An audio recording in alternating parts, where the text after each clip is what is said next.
How we doing, Falcons? It's Mr. DeLuca, Mr. Amore, and Mr. Wrinkle, and we're introducing our new 360 camera here. We wanted to give our Falcons kind of an overview of Rochester High School before you arrive on Monday. So this is the unedited, uncut version of Welcome Back. So you guys ready to take a tour of the building? Ready. Let's take a walk. So, a couple new additions that you see here at Rochester. Mr. Wrinkle, give our new addition behind us. What we got here? We have some excellent street signs now. This is Character Court that we are currently walking through right now. We just came off the Tradition Trail. And then running parallel with Walton is Achievement Avenue. So we have a few new street signs and named the streets at Rochester High School property. Pretty cool for us. All about tradition, folks. You like it. As we're walking up here, we see the new R. Who bought the R last year? It was compliments of who? Class of, I think, 1974. Class of 1974. We thank Class 1974 for that nice block R here on our building. Students, as you walk up on Monday, you'll be entering the school in these main doors. Just how we're walking in right now. We expect everyone to walk up, and right before you enter the doors, please affix your mask to your face before you enter the building. Any other pointers, guys, that we can give our students before we enter in the building that they would need to have prior to either a mask or anything else? You want to make sure that your health screener is done on your Synergy app. You can do that through Parent View or Student View on the Synergy app, and it's one of the first things that prompts when you pull it up on your cell phone or your laptop computer at home. Mr. Mori, lockers. Can kids use lockers? No lockers this year, so if you've got a backpack, make sure you've got everything you need. Coats are going to stay with you, so travel lightly if you can. All right, here we go into Rochester High School. For the most part, guys, the building looks the same from what it did when you left back in March. There's a few things, though, we'll point out to you here when you enter in the main entrance. We have a Purell hand sanitizer station, actually a couple of them. You're going to see them all throughout the building.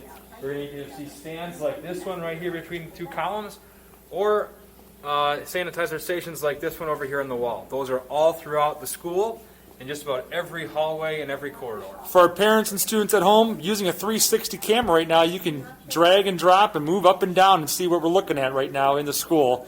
And if you want to find the Purell station that Mr. Wrinkle was talking about, it's one's behind Mr. Amore here, one's at the main entrance. Guys, let's take a walk to the student lockers this way. Before we move, Mr. DeLuca, though, this IFP up here is showing the student video that the district put out. Some of our own students participated in this. You can find this one right on the district's website, and this provides a lot of different pointers about coming back into the building for the first time for students, too. This will be displayed when kids walk in the building on Monday and throughout the rest of the week. All right, let's go take a look here. As we walk, notice some of the signage around bathrooms, on the floor, reminding you to keep your distance of 6 feet if possible, and also limits on bathroom capacity. So, for example, this one, 4 people at a time max.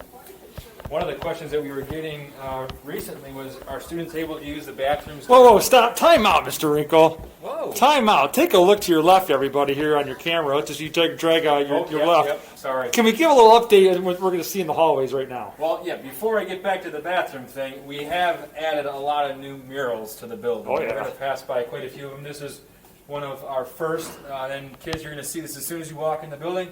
The old traditional Falcon head right there. All right, sorry for interrupting you. I apologize. No Back to the men's bathroom here. So back to the bathroom here. Students are able to use the bathrooms both before and after school, during passing time, and then they also are able to use those during class. We're just hoping that that's limited, how many people are in the bathroom at one time, but then also limited in terms of students leaving the classroom. What happened to the upper collab? Well, the upper collab is closed off, except for a small section right here, Mr. DeLuca. So when we have students in the building, this will be opened back up, and you'll see kind of a tunnel system right here. So, Falcons, you know how hectic it can get between the F hall and the B hallway. So in order to help avoid some of that traffic, we have opened an external route from the F hallway to the upper collab You're space. telling me I can walk from the F hallway, 2-story stairs, and go outside now? You can. All right, that's As what long I'm as talking it's not about. snowing or raining or anything like that, you can cut through that outdoor path. We'll have this doorway open with Mr. or Deputy Curtis, We'll funnel you guys right back into the building here. Mrs. Kuzmano. Say hello, you wanna Mrs. stop on our Kuzmano. 360 camera and say hi to the Falcons. my out Just there? wave. It's all you do is wave. Okay. Oh, my But other than that little section right there, the upper collab space will be closed for classes. So no classes will be using this space because of the proximity to the hallway. Well, let's move on. Say hi, Deputy Curtis. Deputy Curtis, give a wave. All right. All right. That's Deputy Curtis. He's our police liaison. Whoa, Mr. DeLuca, you missed one of the new murals. Oh, we did. Let's go back. Come on, let's go. That's a good one. Oh, by the way, stop. Let's talk about lockers while we're here. Lockers? So as we mentioned, no lockers this year, so these areas are roped off. We do have some travel corridors here down the side, but you will not be able to access these lockers. So guys, around the corner right here is one of our other new murals. You'll notice kind of a new phrase for the first time too. Hail to thee. So if you're thinking about our alma mater, it is the very beginning of our alma mater. And you're going to start to see that a little bit more often throughout the building and even on some of Mrs. Land's stuff from the school store. Kind of a new thing that we're going to try to incorporate a little bit more of our historical aspect of our school here. So this is another one of our new murals right in the B hallway across from Mrs. East and Mr. Kreitz. Okay, let's go down to the lunchroom now. Let's talk lunches while we're walking. Walk and talk. What are we looking at for lunches, guys, for regards to student capacity of lunches? So we have 4 lunches now instead of 3, and they are going to be during second hour and fifth hour on Monday, Tuesday, Thursday, and Friday. So the reason why, hi Mrs. Shooks, the reason why we are on a 4 lunch schedule is because it reduces our number of students in each lunch period. So you'll notice let's talk here about in the upper cab calf. space that chairs are set apart in a socially distanced manner. So students obviously are going to be removing their masks during lunch. And so we're spaced you guys apart quite a bit. There's only really spots for 32 people in the upper cafeteria here. But 4 lunches means that our number of students in the lunchroom is around 200 or less. So that's much different from Definitely. the 400 that you would have been with in lunch last year. All right, let's go show our parents our mall area nowadays, what it looks like.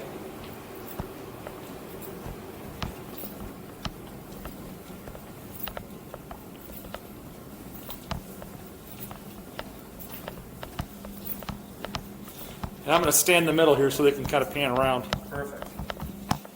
So as you know, it's going to look the same, but though we've blocked off a lot of seats for you guys. Mr. Wrinkle, Mr. Maury, how many seats are we talking down here now? We have about 213 seats down here. 213, 214. Let's depending talk on about- how many high tops we're Let's talking. talk about how many kids can sit at a table, and then the table numbers and sign up and so on. Perfect. So at a large table, where normally you would have 12 people per table, we've got that narrowed down to 6. So everything's kind of cut in half. At our small round tables, that'll be 4 seats per table. Now you'll notice there are numbers on the tables. That's to just kind of keep track of who's sitting at each table. And Mr. Wrinkle, can you tell us about the list, the seating list we're going to have on each table? Yep, so like Mr. Maury said, 4 people at each of the small circle tables, 6 at the longer oval tables, and then those numbers will help us contact trace if we ever needed to. And what we're going to be doing through the first Monday and then also the first Thursday of the new week, we're going to be walking around and kind of seeing who's sitting with who and let you guys sit with your friend groups and stuff like that. But then on that Tuesday and Friday, we're going to come back around and kind of figure out who's sitting where, what number table that is. And then that's going to be kind of your assigned spot in the lunchroom for at least a little while. We'll do some shuffling around and things like that, but for the most part, those will be the people that you're sitting with. You may have noticed another new addition as well along the side of the lunchroom. We've got some new high-top counters with some high-top seating with some charging stations as well. We'll walk up here to the mall area or the Ray Lawson Common area, and then we will kind of wrap up the video for everybody so you can see that pretty much... Whoa! I'm so sorry.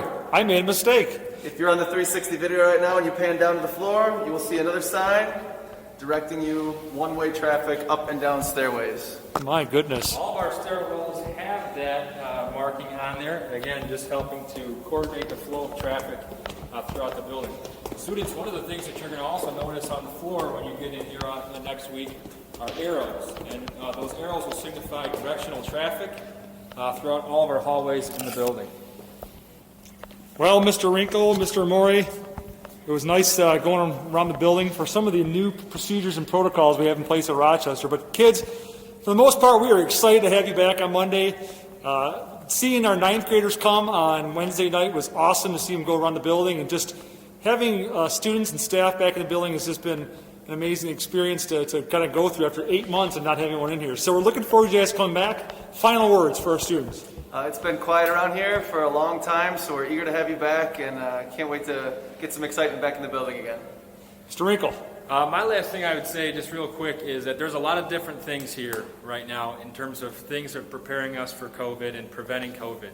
But we're just excited for you to be back here, and we want you guys to feel welcome here, feel comfortable here, and if there's anything that you need to talk to the three of us about in order to make sure that we can enhance that feeling for you, please do, because that's what we're all about. We are a school, and we are a family here. We don't want to make this feel any different than it usually is felt, just because we're dealing with COVID-19. Well, on behalf of the Falcon family, the staff and faculty, we're looking forward to everyone's coming back and can't wait to see you. Have a great weekend, everybody. See you next week. See you next week.